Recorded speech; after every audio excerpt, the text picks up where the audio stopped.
As a teenager मेरा perspective क्या होना चाहिए अगर मुझे इन्वेस्टिंग करना है तो मेरा, और उसमें रूल्स ऑफ माइनर क्या है और माइनर कहाँ इन्वेस्ट कर सकता है और कहाँ वो इन्वेस्ट नहीं कर सकता है।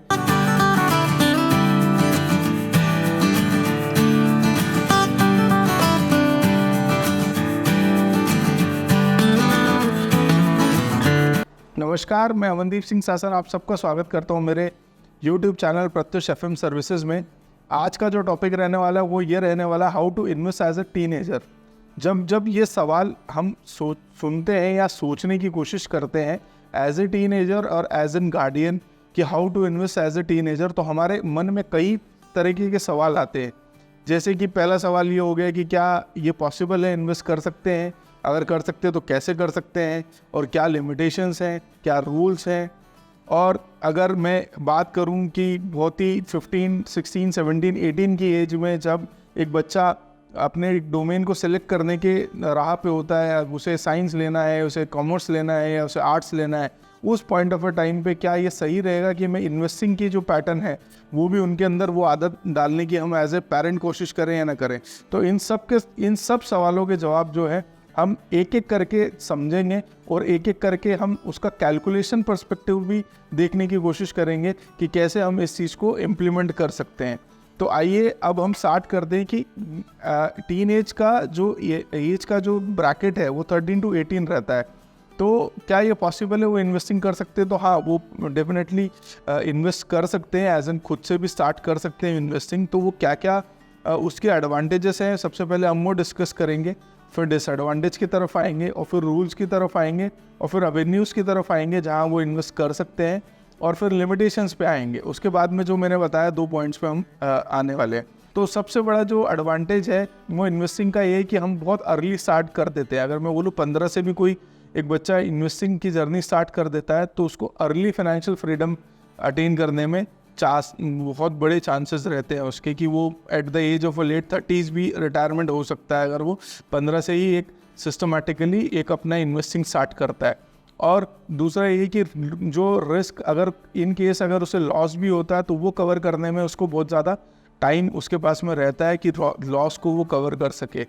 डेफिनेटली उसको तीसरा जो पॉइंट है कि कंपाउंडिंग इंटरेस्ट का उसको जो है मिरेकल वो खुद से महसूस और उस खुद से देख सकता है while investing as a teenager. जो चौथा पॉइंट रहने वाला है वो रहने वाला है सेफ्टी नेट्स की।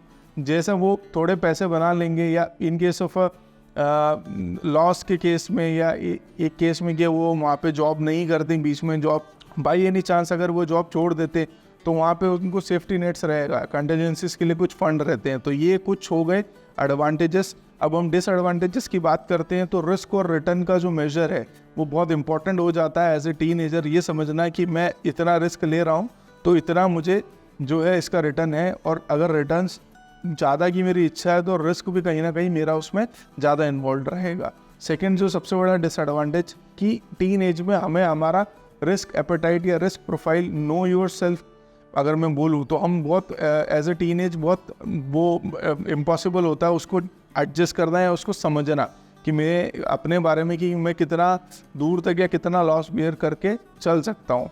और जो थर्ड है कि अगर मैंने एज ए टीनेज चूँकि मेरा जो सेविंग का वॉल्यूम रहेगा वो कम रहेगा तो मैं जो है डाइवर्सिफिकेशन भी प्रॉपर नहीं कर सकता, तो एक वो भी काइंड ऑफ मेरे लिए डिसएडवांटेजेस रहेंगे। अब हम आते हैं रूल्स फॉर माइनर कि अगर मान लो कि माइनर या टीनेज में जो 18 के अगर मैं बात करता हूँ जो 18 की एज से नीचे हम उन्हें माइनर बोलते हैं एज पर लॉ। तो टीनेज की जो एज है वो भी 13 to 18 है। तो अगर उन्हें इन्वेस्ट करना है तो उनके लिए रूल्स क्या क्या है, आपको एक गार्डियन को अपॉइंट करना चाहिए। तो गार्डियन को अपॉइंट करने से मतलब है या तो वो आपके पेरेंट्स हो या लॉ के द्वारा भी निर्धारित, कई बार लॉ भी बोल देता है कि आपके ये गार्डियन रहेंगे। तो वो गार्डियन अगर रहते हैं तो वहाँ पे आप एक सबसे पहला रूल है कि गार्डियन के बिना आप जो है इन्वेस्ट नहीं कर सकते। जो सेकंड रहता है वो एज प्रूफ रहता है, या आपको बर्थ सर्टिफिकेट प्रोवाइड करना पड़ेगा या फिर आधार या फिर पासपोर्ट, ताकि आपकी एज का जो है वो प्रूफ मिल सके और वो ये बताए कि हाँ आप 18 से अंडर हैं और आप इस तरीके से इन्वेस्टिंग करना चाहते हैं। तीसरा पॉइंट जो है एडिशनल डिटेल्स बाय गार्जियन। अब गार्जियन जब अपॉइंट हो जाता है तो उसे अपने आधार कार्ड, अपना पैन कार्ड, वो किस इनकम में आते हैं, क्या उनका स्लैब है, और उन्हें वो भी एडिशनल डॉक्यूमेंट्स की तरह देना पड़ता है। एक वो जो रूल है वो है एस्टैब्लिशिंग जो है रिलेशनशिप प्रूफ। अगर कोई गार्डियन है तो उसे प्रूफ एस्टैब्लिशमेंट करना पड़ेगा कि ये मेरा सन है या ये मेरी डॉटर है, या मैं इसका फादर हूँ या मैं इसकी मदर हूँ। और जो फिफ्थ वाला पॉइंट है वो ये है अकाउंट डिटेल्स। पहले ऐसा था कि कुछ साल पहले ऐसा था कि अंडर गार्जियन जो है, जो गार्जियन है वो अंडर गार्जियन के बिहाफ पे भी इन्वेस्टमेंट कर सकता है, बट बीच में एज़ पर जो रेगुलेटर्स हैं ये रूल आया कि जो अंडर गार्जियन है या जो माइनर है उसके नाम का ही बैंक अकाउंट रिक्वायर्ड है। बट अब वापस से ये चीज़ को चेंज करके गार्जियन पे वापस शिफ्ट कर दिया गया है। गार्जियन का जो अकाउंट डिटेल्स है वो उसके बेसिस पे भी माइनर में इन्वेस्टमेंट हो सकता है। तो ये हो गए माइनर्स के रूल्स हो गए। अब हम बात करते हैं कि कौन कौन सी वो एवेन्यूज़ है जहाँ इन्वेस्ट कर सकते हैं। तो बट ऑब्वियस है आप स्टॉक्स में कर सकते हैं। स्टॉक्स के लिए आप डीमैट अकाउंट आप खोल सकते हैं। खोलेंगे तो वहाँ पे आपका जो एज पर जो गार्जियन है उन्हीं के बिहाफ पे ही आप अकाउंट खोल के और उसको इन्वेस्ट कर सकते हैं। म्यूचुअल फंड में भी ऐसा ही है। सॉवरिन गोल्ड बॉन्ड्स एक चीज़ है जहाँ पे आप जो डिजिटल एरा में जो डिजिटल गोल्ड की जो डिमांड आई है एज एन इन्वेस्टमेंट एवेन्यू, तो वहाँ पे भी वो इन्वेस्ट कर सकते हैं और गोल्ड रश के थ्रू भी इन्वेस्ट कर सकते हैं। तो ये तो एवेन्यूज़ हैं जहाँ इन्वेस्ट कर सकते हैं। और जो एवेन्यूज़ हैं जहाँ इन्वेस्ट नहीं कर सकते हैं तो वो जैसे इंट्राडे की ट्रेडिंग हो गई, फ्यूचर एंड ऑप्शंस हो गया, वहाँ पे माइनर्स को अलाउड नहीं है कि वो वहाँ पे इन्वेस्ट कर सकते हैं। तो ये बात हमने कर ली कि क्या एवेन्यूज़ हैं और क्या नहीं है। अब हम आते हैं मेन पॉइंट पे कि क्या 15 से 18 की एज में एज ए पेरेंट मैं इन्वेस्टिंग की हैबिट इंकलकेट कर सकता हूँ अपने चाइल्ड में, और क्या अगर ये कर सकता हूँ तो कैसे कर सकता हूँ। और दूसरा, एज ए टीनेजर मेरा पर्सपेक्टिव क्या होना चाहिए, अगर मुझे इन्वेस्टिंग करना है तो मेरे टारगेट्स रहना चाहिए। तो इस पर मैं जनरली बोलता हूँ कि जब सिंपल इंटरेस्ट सिखाया जाए टीनेज में, जब जैसे हम एक अच्छी परवरिश अपने बच्चों को देते हैं, अच्छी चीज़ें सिखाते हैं, क्या अच्छा है क्या बुरा है, उसी तरीके से हमें ये सिखाना चाहिए जब सिंपल इंटरेस्ट कंपाउंड इंटरेस्ट आए तो उसमें कैलकुलेशन जब प्रॉब्लम्स दें तो कैलकुलेशंस उसमें इन्वेस्टिंग की होनी चाहिए और वहाँ से पावर ऑफ कंपाउंडिंग का सेंस क्रिएट करवाएं। तो वो मुझे लगता है कि एक स्मार्ट इन्वेस्टिंग की आदत इंकलकेट हो सकती है। अब वहाँ पे इंकलकेशन के अलावा एक अर्ली 20s में, खाली टीनेज से ही नहीं, अर्ली 20s में भी हमें उनको ये बताना रहता है कि क्या चीज़ें अवॉइड करनी है। वो बहुत एक अलग टॉपिक हो जाता है। उसके अलावा एज ए पेरेंट मैं कहाँ जो है टीन एज के लिए या मेरे बच्चों के लिए कैसे इन्वेस्ट कर सकता हूँ, तो वो मेरी रिस्क प्रोफाइलिंग में तो आता ही आता है।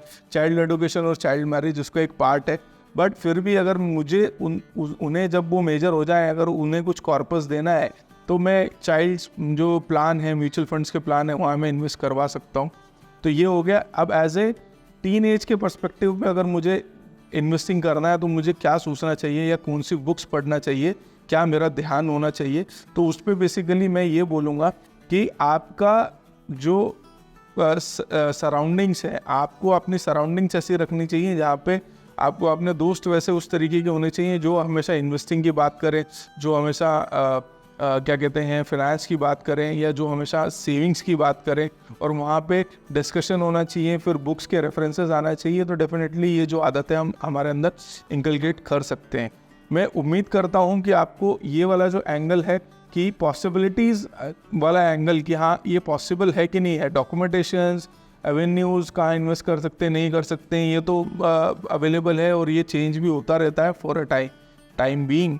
बट एज एन पेरेंट हमें ये बहुत इंपॉर्टेंट रहता है कि पैसे का वैल्यू हमारे जो बच्चे हैं उन पे हम इनिशियली डेवलप करें, और वो भी उस पॉइंट ऑफ अ टाइम पे जहाँ पे वो अपना एक स्ट्रीम चुन रहे होते हैं। जैसे 10th 11th 12th का एक वो टाइम आता है जहाँ पे उन्हें एक स्ट्रीम चुनना होता है, कॉमर्स, साइंस या आर्ट्स। तो उस बीच पे हमें बहुत एक बैलेंस बना के वो आदत हमें डेवलप करनी पड़ती है। तो उम्मीद करता हूँ अगर आपको इसके रिलेटेड और कुछ क्लैरिटी चाहिए तो आप हमें कमेंट्स करके बिल्कुल बताएं, और या हम तक रीच आउट हो। हमारी जीमेल आईडी या हमारा वेबसाइट्स या हमारे कॉन्टैक्ट नंबर आपके पास अवेलेबल है। आशा करता हूँ आपको ये पसंद आया होगा। अगर पसंद आया हो तो प्लीज़ इसे लाइक कीजिएगा, शेयर कीजिएगा, सब्सक्राइब कीजिएगा, ताकि ये बहुत ज़्यादा जनों तक पहुंच पाए। धन्यवाद।